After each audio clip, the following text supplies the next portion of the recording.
इस खुसूसी ट्रांसमिशन में मेरा साथ दे रहे हैं मेरे को एंकर यासिर हुसैन। यासिर, अब जाहिर सी बात है सूबाई बजट का जो है सिलसिला शुरू हो रहा है और आज पंजाब असेंबली में पंजाब का जो है वो बजट पेश किया जाने वाला है। क्या कहेंगे, क्या जो है तखमीना लगाया जा रहा है इस साल पंजाब जो बजट पेश किया जाने वाला है उसका क्या मख्तस किया गया है?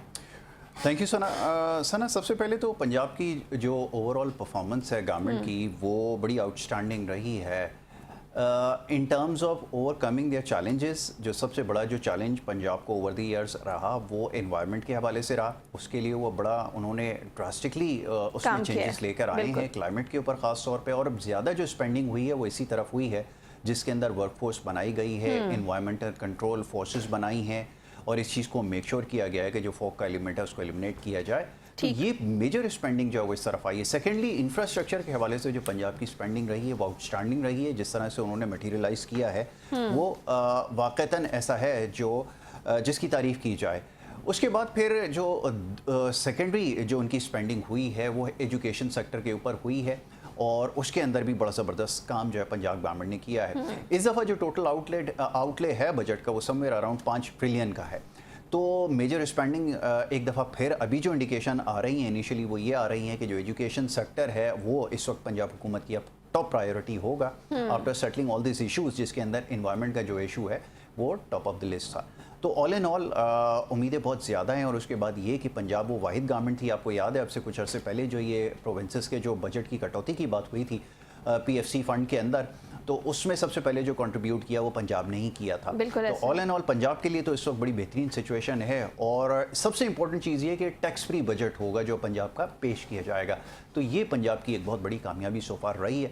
तो शुजाउर रहमान साहब जो हैं वो जैसे हर साल पेश कर रहे हैं इस दफ़ा भी जो है वो पंजाब का बजट जो है वो पेश करेंगे। जी अच्छा, लेकिन एक और चीज़ है बजट में जो पहले दस्तयाबी माशी जो अशारियों को आप जो देख रहे हैं, क्योंकि ज़ाहिर है आपकी काफ़ी इसमें इन डेप्थ एनालिसिस आपका होता है, तो उसको देखते हुए आप समझते हैं कि पंजाब हुकूमत से किस नौइयत के बजट की तवक्को हो रही है? जैसे कि आपने कहा कि जी बहुत अच्छा बजट जो है वो पेश किया जाएगा, लेकिन आपको लगता है कि जो मौजूदा सिचुएशन है उसको देखते हुए जो एक्सपेंशनरी जो बजट है उसकी गुंजाइश उसमें मौजूद होगी?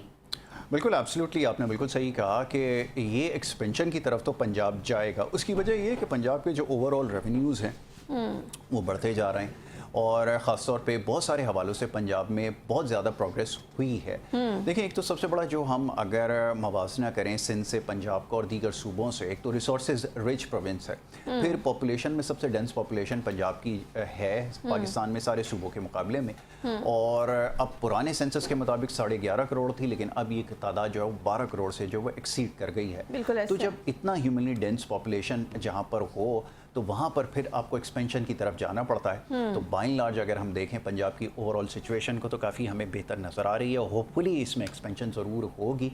और कुछ सेक्टर्स ऐसे हैं जिसके अंदर पंजाब की इन्वेस्टमेंट हो चुकी है मटीरियलाइज, जिसके इंफ्रास्ट्रक्चर डेवलपमेंट के प्रोजेक्ट हैं। अब जैसे मैंने कहा कि पंजाब अपनी प्रायोरिटी के अंदर जो एजुकेशन को रखेगा, और अभी इनिशियली जो एक थॉट आया है, जो एक न्यूज़ आई है वो ये कि इसके अंदर ड्रास्टिकली चेंज किया गया है। एक बड़ा सिग्निफिकेंट अमाउंट जो है रखा गया, ऑलमोस्ट 25 बिलियन रुपीज़ जो है इसके लिए एलोकेट किए जा रहे हैं।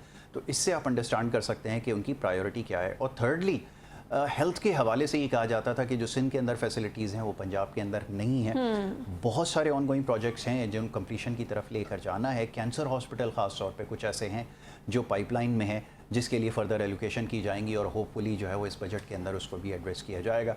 तो जैसे बार बार इस चीज़ को हाईलाइट कर रहे हैं हम लोग, आप भी हम भी बहुत सारे प्रोग्राम्स में बात कर रहे हैं कि पंजाब के लिए सिचुएशन काफ़ी जो है वो बेहतर है और फंड्स के हवाले से अभी भी बहुत काम करने की ज़रूरत है। एक तो सबसे इंपॉर्टेंट चीज़ ये है कि आफ्टर 18 अमेंडमेंट जो आपका टैक्स टू GDP रेशो है प्रोविंसेस का, इसके ऊपर भी आपको काम करने की ज़रूरत है।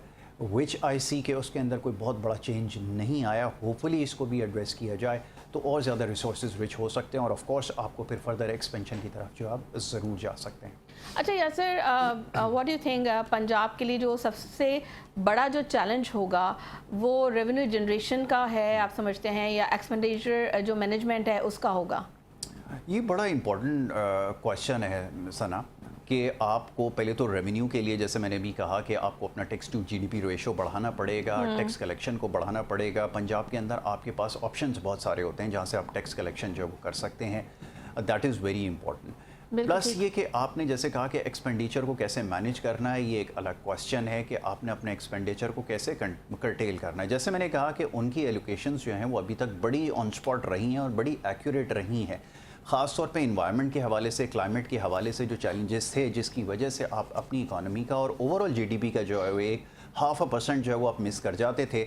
अगर पंजाब के अंदर अगर इन चैलेंजेस को अगर जैसे हमने देखा है कि ओवरकम किया गया है और अगर ये चीज़ें मटेरियलाइज होती हैं, जैसे ये एनवायरनमेंट चेंजेस के लिए जो फोर्सेस बनी हैं, अगर इसमें कोई इम्प्रूवमेंट आती है या आई है, जैसे फर्दर इम्प्रूवमेंट आती है, तो यकीनन यही सबसे बड़ा चैलेंज है पंजाब के लिए जो अपने एक्सपेंडिचर को मैनेज कर सकते हैं। क्योंकि जो लॉसेस के अंदर जो लॉसेस इनकर्ड होते हैं ना, नुकसान, तबाही आती है ज़लज़लों की वजह से और ये जो क्लामिटीज़ इसकी वजह से, इसमें ज़्यादा जो है वो हमारा एक्सपेंडिचर जो है वो हो जाता है रिहेबिलिटेशन के अंदर ख़ास तौर पे। तो होपफुली कि अगर क्लाइमेट ने साथ दिया और अगर मामलात सही रहे तो यकीनन पंजाब के अंदर तो चीज़ हमने देखी है कि वो अपने एक्सपेंडिचर को मैनेज कर सकते हैं। हाँ, एक चीज़ ज़रूर है कि कुछ जगहों पर ऐसा महसूस होता है कि जो है वो ओवर स्पेंडिंग कर दी गई है, तो इसको अगर कर्टेल कर लिया जाए, जैसे बहुत सारी ऐसी फोर्सेस और भी बनाई गई हैं जो ख़ास तौर पे लॉ एंड ऑर्डर को कंट्रोल करने के लिए अगर एक फ़ोर्स के ऊपर रिलाई किया जाए, पुलिसिंग को इम्प्रूवमेंट की तरफ लेकर जाया जाए, जो कि काफ़ी हद तक हुई है, बल्कि बहुत ज़्यादा हुई है, उसके अंदर भी इम्प्रूवमेंट,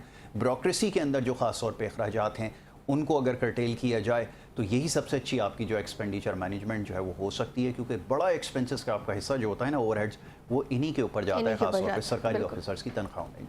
अच्छा या सर, तरक्याती बजट में हम देखते हैं कि नुमाया इजाफा किया जाता है, तो इसके जो इकोनॉमिक जो असरात हैं वो आप क्या समझते हैं, कितने अरसे में सामने आ सकते हैं, और क्या पंजाब हुकूमत को आप समझते हैं कि आउटकम बेस्ड बजटिंग की तरफ जाना चाहिए? देखिए, ये तो डेफिनेटली करना पड़ेगा पंजाब को, और जब सारी चीज़ें आपके फेवर में हों, अगर आपने बेहतरीन अगर अपना इंफ्रास्ट्रक्चर भी सेट हो, अपॉर्चुनिटीज़ भी आपने क्रिएट की हो, लॉ एंड ऑर्डर के ऊपर भी जो है ना अगर आपने कंट्रोल रखा हो, तो ये आपके लिए जो है बड़ा पॉजिटिव साइन होता है, जिससे आप इन्वेस्टमेंट को भी अट्रैक्ट कर सकते हैं, लोकल्स को भी आप जो है वो फैसिलिटेट कर सकते हैं। और प्लस ये कि यहाँ पे जिस तरह बिज़नेस एनवायरनमेंट ग्रो कर रहा है, तो बाय एंड लार्ज अगर हम देखें तो पंजाब के लिए बड़ी बेहतर सिचुएशन है। अभी बात हो रही थी कॉस्ट कटिंग के हवाले से कि कहाँ पर जो है वो हुई है, तो एक बड़ा जो तरक्याती बजट के हवाले से जैसे इस दफ़ा बड़ी डिस्कशन रही है कि उसके अंदर जो है वो कट लगाई जाएगी, और होपफुली कि इसको भी मैनेज करने में कामयाब हो जाएगी अगर पंजाब गवर्नमेंट, तो फिर डायरेक्शन जो है वो सेट हो सकती है। बट अगेन मैं हमेशा इस चीज़ को हाईलाइट करता हूँ कि पंजाब की सूरत हाल दीगर सूबों के मुकाबले में जो है वो बहुत बेहतर है और बहुत मुख्तलिफ भी है बहुत सारे हवालों से। तो ये बड़ा ज़रूरी है कि ये देखा जाए। अभी जैसे बात हो रही थी ना थोड़ी देर पहले कि जो डेवलपमेंट जो साइड है, पीपल स्पेंडिंग के ऊपर जो है वो लोगों पे स्पेंडिंग जो होती है उसके अंदर जो है वो कमी की जा रही है। वो तो फेडरल का एक बहुत बड़ा मुतालबा था, क्योंकि उनकी किटी में पैसे नहीं थे, इस वजह से उनको जो पैसों की ज़रूरत है। तो होपफुली इस दफ़ा जो है कोई मेजर कट जो है वो सामने आ ही जाए। जी अच्छा, लेकिन एक चीज़ है, देखें जो पंजाब हुकूमत ने एक बड़ा इनिशिएटिव लिया है, पंजाब हुकूमत ने जो तरक्याती बजट है उसमें 1450 से कम करके 752 अरब रुपए कर दिया है। क्योंकि अभी मैं आपसे नेक्स्ट क्वेश्चन यही करने जा रही थी कि ऑब्वियसली पाकिस्तान IMF प्रोग्राम के तहत ज़ाहिर बजट लेकर आता है और हम IMF प्रोग्राम में हैं, तो कर्जा जिस तरह से हमारे ऊपर चढ़ता जा रहा है, तो व्हाट डू यू थिंक कि हमें अपने जो एग्जिस्टिंग जो हमारे प्रोजेक्ट्स हैं उसको हमें कंप्लीशन की तरफ जाना चाहिए, इंस्टेड ऑफ दिस कि हम जो है नए और मज़ीद मंसूबे जो हैं वो लेकर आएँ और उसके ऊपर जो है हम मज़ीद जो है अरबों रुपए मख्तस करें। तो बेहतर होगा कि पहले जो एग्जिस्टिंग हमारे जो मंसूबे हैं उसको हम तकमील की तरफ लेके जाएं। और अब तो उन्होंने बजट भी उसका कम कर दिया है, 1450 से 752 अरब रुपए कर दिया है। बिल्कुल सर, आपने बिल्कुल ठीक कहा इसको कि ये ऑनगोइंग प्रोजेक्ट्स जो हैं इनको कंप्लीट कर लिया जाए। और प्लस मैं ये देख रहा था कि पंजाब के अंदर मुख्तलिफ जो है वो स्कीम्स और कार्ड्स जो है वो इंट्रोड्यूस करवाए गए हैं। ठीक है, अगर आप सरप्लस में हो, अगर आपके पास कोई हैंडसम अमाउंट मौजूद हो, तो फिर इस तरह के आप जो है वो लेवरेज दे सकते हैं, किसी के डिस्काउंट कार्ड्स दे सकते हैं, किसी को जो है वो सॉफ्ट लोन दे सकते हैं अगर गवर्नमेंट की किटी में पैसे हो।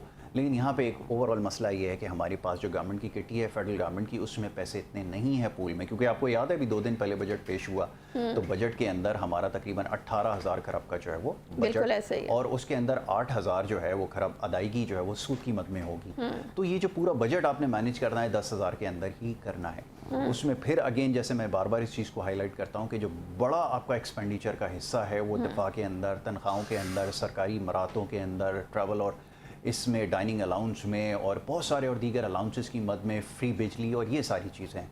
अगर ओवरहेड्स को अगर आप कम करने की कोशिश कर लेंगे तो बआसानी आप इसको मैनेज कर सकेंगे। बट गोइंग फॉरवर्ड आपको ये चैलेंज रहेगा। आप सूबों को ख़ास तौर पे अपने रिसोर्सेज को जो है ना मज़ीद एनरिच करना पड़ेगा, मज़ीद उसमें इजाफा करना पड़ेगा और स्ट्रैटेजाइज आपने करना पड़ेगा। That is very important. आपने बिल्कुल सही कहा कि जो बहुत ज़्यादा शाखर्चियाँ हो रही हैं ना कुछ जगहों पे हमें नजर आ रहा है, उसमें कट आउट होना चाहिए, बिल्कुल होना चाहिए। अच्छा, दूसरी एक अहम बात है कि हम हमेशा ये देखते हैं कि जो ऑब्वियसली सेहत का शोबा देख लें आप या तालीम का शोबा देख लें, तो अगर वहाँ पे इतना एक्सपेंड नहीं हो रहा है तो फिर ये कर्ज़ों का जो पहाड़ खड़ा हो गया है वो क्यों हुआ है? तो आपको नहीं लगता ये जो जैसे कभी आपने भी कहा कि ये जो शाखर्चियाँ हैं या जो प्रोटोकॉल की मद में जो है जो गवर्नमेंट ऑफिशियल्स हैं वो ले रहे होते हैं, तो उसको जो है कट आउट करने की ज़रूरत है इंस्टेड ऑफ दिस कि आप एक आम आदमी से जो है रिक्वायर करें, जैसे कि वज़ीर-ए-आज़म साहब ने भी कहा कि जी 4 भाई हैं तो एक रोटी शेयर करें।